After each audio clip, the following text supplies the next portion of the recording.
Good morning, সকলকে সুপ্রভাত এবং রোজকার দিনের মতো স্বাগত জানাই Patabahar study centre 0.1 YouTube and Facebook পেজে।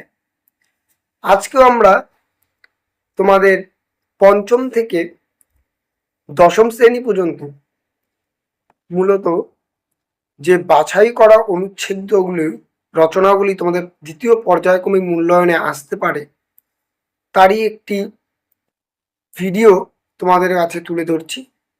আজকের বিষয়বস্তু হলো অনুচ্ছেদ রচনা, বিজ্ঞান অভিশাপ নাকি আশীর্বাদ, অথবা দৈনন্দিন জীবনের বিজ্ঞান।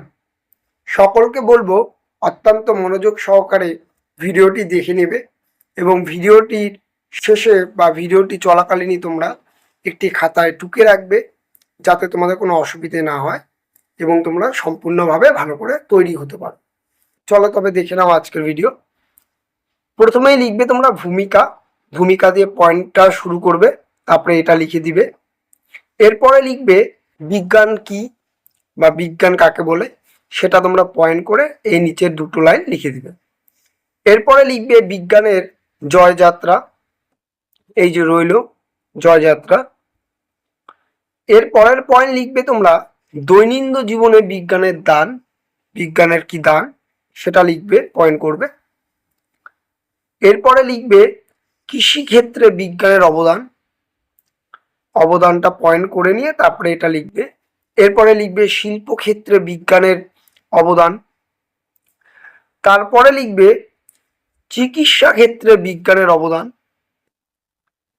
এবং এরপরে লিখবে শিক্ষাক্ষেত্রে বিজ্ঞানের কি অবদান রয়েছে সেটিকে তুলে ধরবে এবং সবশেষে লিখবে বিজ্ঞানের কুফল, কারণ সব কিছুরই একটি ভালো দিক এবং খারাপ দিক থাকে, তাই খারাপ দিকটিকেও তুলতে হবে, তাই লিখবে বিজ্ঞানের কুফল এবং এরপরে শেষে লিখে দিবে উপসংহার। বাস এই কটি পয়েন্ট লিখে তোমরা যদি পয়েন্টে যে উল্লেখিত শব্দগুলি রয়েছে এগুলো যদি লিখে দিতে পারো তাহলেই তোমরা সম্পূর্ণ নাম্বার পরীক্ষায় একদম সম্পূর্ণভাবে পেয়ে যাবে। সকলকে বলবো খুব সুন্দর করে অধ্যয়ন করবে যাতে তোমরা পরীক্ষায় সম্পূর্ণ নাম্বার নিতে পারো। আমি সম্পূর্ণটা বলে দিলাম না, নয়তো ভিডিওটা অনেক বড় হয়ে যাবে, দেখতে ভালো লাগবে না এবং শুনতেও ভালো লাগবে না, তার জন্য ছোট করে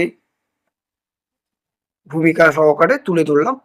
সকলকে বলবো ভিডিওটি ভালো লাগলে অবশ্যই ইউটিউব চ্যানেল থেকে দেখে থাকলে ইউটিউব চ্যানেলটিকে সাবস্ক্রাইব করবে, ফেসবুক পেজ থেকে দেখে থাকলে পেজটিকে ফলো শেয়ার করবে।